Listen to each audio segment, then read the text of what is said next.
দই কাতলা বানাবো, তার জন্য একটা পেস্ট বানিয়ে নিচ্ছি। নিলাম কাঁচা লঙ্কা, মৌরি গুঁড়ো করে রেখেছিলাম, মৌরি গুঁড়ো, কোচানো পেঁয়াজ, রসুন সব একসঙ্গে পেস্ট করে নেব। একটা বাটিতে দই নিয়ে নেব।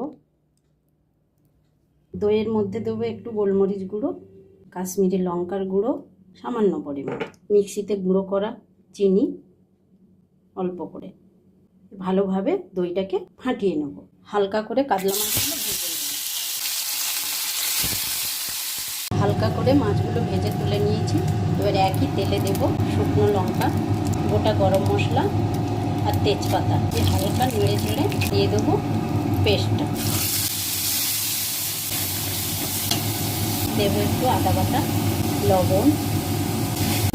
মশলা কষানো হয়ে গেছে, দেখুন তেল ছেড়ে ছেড়ে দিয়েছে। দিয়ে দেবো একটু গরম জল, দিয়ে আবারও মশলাটাকে ভালো করে কষাবো। এবারে দিয়ে দেবো একটু ধনে গুঁড়ো, ভাজা জিরের গুঁড়ো, আবারও গরম জল দিলাম। ঢাকা দিয়ে রেখে দেবো 2-1 মিনিট। দেবো ভেজে রাখা কাতলা মাছ।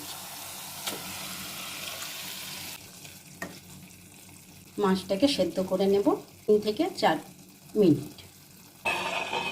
সব শেষে দিয়ে দেবো একটু গরম মশলা বাটা, ফেটিয়ে রাখা টক দই। হালকা হাতে নেড়ে চেড়ে সব শেষে দিয়ে দেবো কাঁচা লঙ্কা কোচানো, ধনেপাতা কোচানো। গ্যাস অফ করে দেব। হয়ে গেল আমার দই কাতলা।